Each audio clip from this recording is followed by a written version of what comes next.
From as far back as the 17th century, children, some as young as 3 years old, were shipped overseas from Great Britain. It was seen as the ideal solution to social problems at home and welcomed by countries that needed cheap labour and to boost population. Despite conditions in the UK improving for children after the Second World War, the practice continued. There were a few lucky ones that survived, but the vast majority were neglected and treated like slaves in brutal institutions which scarred them for life. Well, one of those boys is Nigel Owen, and he's here to share his story with us. It's great to have you on the show, Nigel. Hello, good afternoon, Selena. Thanks for having me on. My pleasure. Now, you very bravely put your story into a book called Stolen Innocence, Memoirs of a Child Migrant, and I believe you were sent to Australia. Yeah, I was sent to Australia in 1955 to the Northcote Farm School. I was age 5 at the time with my brother and sister.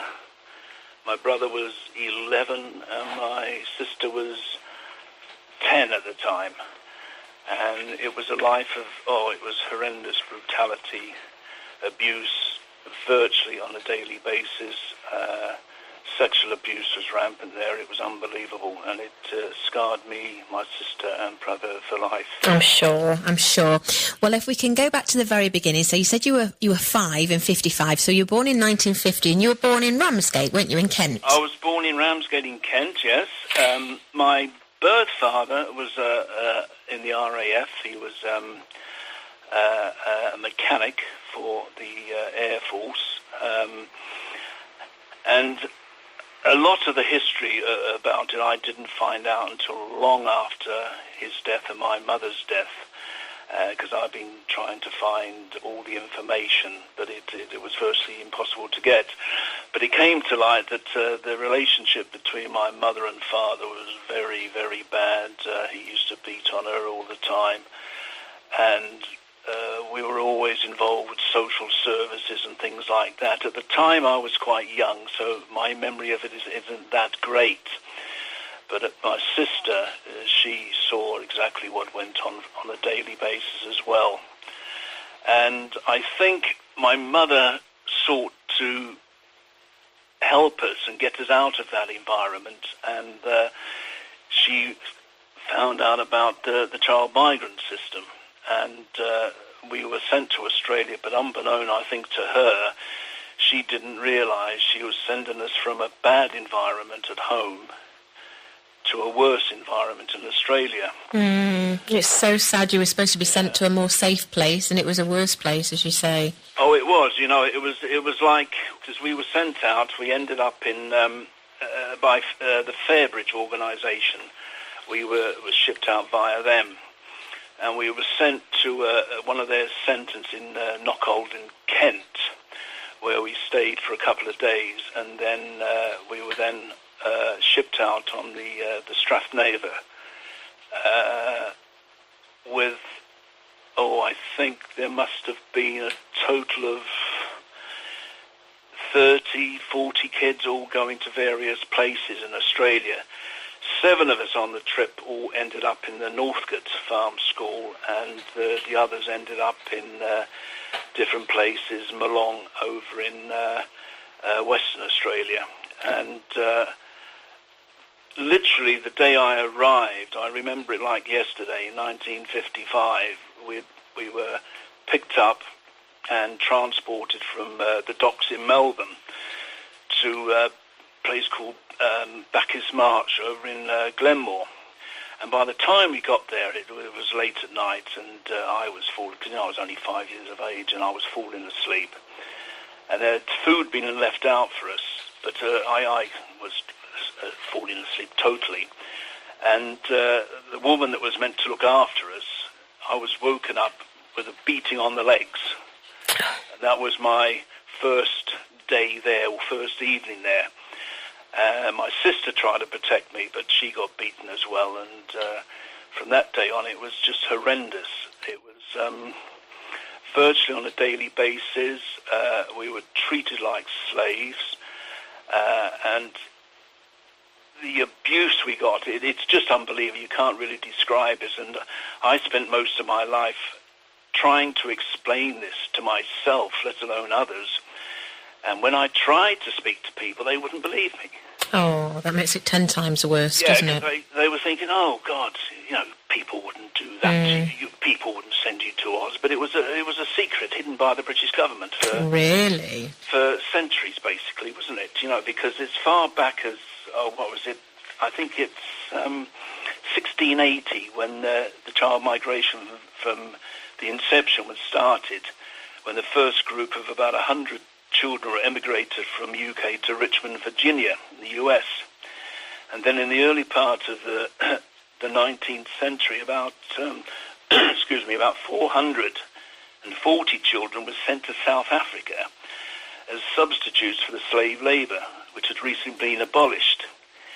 It was only after, I think it was about 1850, amendments to the Poor Laws in the UK, that the practice became an institution.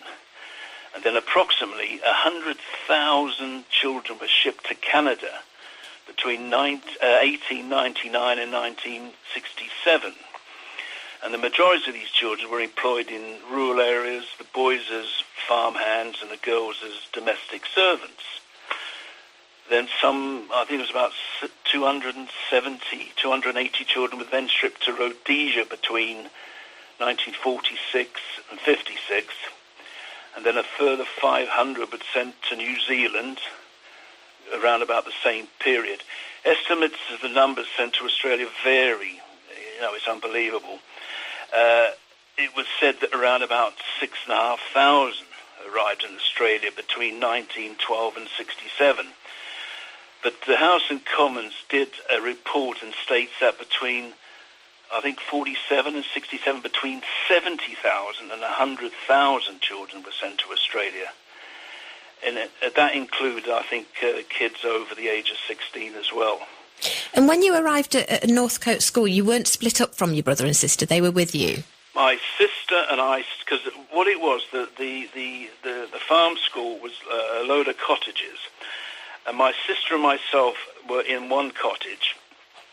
And my brother, because he was older, was sent to another cottage. So we were all basically together, which was lucky because a lot of the children who were shipped out were split up and they were told that their parents were dead. They had no idea, and some of them even had their names changed. So they couldn't trace their history even in later years, you see. And the lady, the person, the woman, who beat you straight away for not eating and falling asleep, was that Humphreys? It was Humphreys. Excuse my language, what a cow she was. Sounds like it. She was such a nasty piece of work. She used to pick on us. Now, in those days, when kids are having a hard time, you wet the bed, and that can't be helped because, you're in a bad environment. And I wasn't the only one. Myself and most of the kids in the same dorm I was in used to do it. And we were awakened at about 5 o'clock in the morning. We were then beaten because we had wet the bed and then had to parade our wet sheets down the centre of the dormitory. We then had to wash them in a bucket, take them outside and hang them up. This is 5 o'clock in the morning. We had to drag our mattresses outside to dry on the veranda. We then were punished. We had to go round behind the house and chop wood. Literally, and I'm talking, I was 5, 6 years of age. It's ridiculous. And it was unbelievable. And this Humphreys was such a bitter woman. We were never allowed to have hot baths. And because we were so small, the old-fashioned double sinks you get in like a draining board, we had to bath in those. But we were allowed 3 inches of cold water. That was it. And never had a hot bath there at all. The only time I had a warm bath was when there was an inspector sent out by the UK government in 1955, 56, I think it was. I had no idea at the time who this man was, and I was actually about to get in to have a bath with the cold water, and he walked in, and he saw me, and he says, "What are you doing?" And I says, "I'm pouring a bath." So he turned the hot tap on, so I had a hot so hot water went in, and that was the first and only hot bath I had in 5 years. Oh, After he left, I got another beating for doing that. It was just unbelievable. And in the end, you used to cry in the beginning. In the end, you just didn't cry. You just took your beating and put up with it, and that was it. Well, I'm not surprised you remember what you're remembering because, like you say, these things can scar people for lives. But I read that there was a couple of nice people. One was Mrs. Hemingway. Yeah, what the situation was there was you're in the farm school, and during what they call the summer period, you used to be sent out, or used to get families or people used to come, and we used to be put in the hall of the farm school. There was like a big dining hall there, and we used to get these people used to come, and they used to select you literally. Oh, well, I have him, have her, this, or whatever. And luckily, this Mrs. Hemingway picked me, and she lived in North Baldwin, just outside Melbourne, and she was a lovely lady, and she was my mother, and she never hurt me. She treated me well, and my life changed just with her. She gave me the security that I think I needed. But I also, I like to mention that when we all went out to us, any personal possessions were taken off us.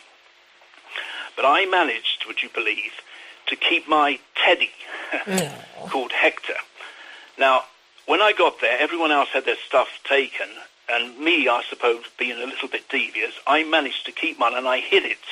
And I used to keep it underneath the cottage or in the garden, whatever. And I have still got it to this day. Oh, wow. So what it was, I think, with Hector, my teddy, he was my little comfort blanket. He wouldn't hurt me or whatever. Oh. So he helped me through the whole situation, if you can understand where I'm coming from. Yeah.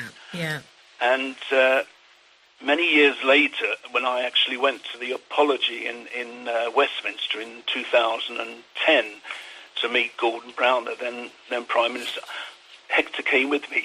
Oh, brilliant. Yeah, tell us about that, because you campaigned for an apology, which, as you say, you got in 2010. Yeah, well, for years, I was trying to get information about what happened to me and all that, and it was impossible. I'd written to the Australian authorities, and back in those days, you got nowhere. You wrote a letter, and if you got a reply, you'd be lucky. But then the internet came. What a difference. That opened up a whole new world. And I'd started campaigning, back in the mid-90s for an apology for us, It was, I just got my teeth into it, and I thought, to hell with it. And I was getting absolutely nowhere. I'd written to newspapers over and over again, and they weren't interested. It was a story that, in their eyes, wasn't worth telling, and who would believe that, a government would send thousands of kids to a life of abuse and brutality, would they? But eventually, long after, in 2009, when the Australian government apologised, that opened up a new can of worms, and then my campaign started to get momentum. And then a year later, the UK government apologised back in February in 2010, and I was invited by Gordon Brown to the actual apology. And I took Hector with me, and he actually did listen to me. Politicians, you take them with a pinch of salt. But he actually did listen to me, which, it felt good. And I've always been putting pen to paper for many years. But when that happened, I thought, right, now, people will believe me. I was going through a stage when I was thinking if I imagined it all, because people wouldn't believe what I was saying. No, that's but terrible. Then I started really putting the book together, and it literally took me nearly 20 years, would you believe? Blimey. With research, and it was only we were repatriated. My mother eventually got us back, and we were repatriated back to Britain in 1959, but my God, that didn't go well. Because, really? We ended up, my sister was running wild, my brother as well, because they were older than me and they had had as much abuse, but I think they got more than I did because they were older and it was more vicious. And my brother and sister were just running amok, and I ended back in care again with social services in the UK on about 4 occasions. And I then started getting into trouble myself. You know, I was going to school. We were living in Ilford in Essex, and I was attending school there when I was 9. But my education was terrible because in Oz it wasn't very good either. And because my mother and my soon-to-be adopted father, who adopted me, were both working, so I used to get up in the mornings and go to school by myself at the age of 9, come home from school by myself, make myself my tea or my supper, and I used to go out. And I started getting into trouble and all this lot, and before long I ended up in court, and I ended up being sent away to a reformatory, you know, for theft. And that was all I realised now was a cry for help. Of course, yeah, well, after what you've been through, yeah. Well, it's a fascinating story, a very sad story, but you have come out the other side, which is wonderful. Just to let our listeners know, the book is called Stolen Innocence, Memoirs of a Child Migrant, and it's by Nigel Owen, who we're speaking to now. And you can actually buy it from our website by going on to tre.radio. Nigel, it's been lovely to talk to you. Thank you so much for being brave enough to share your story. Yeah, thanks for having me on. My pleasure. Bye-bye. Okay, all the best. All the best. Bye-bye. Bye.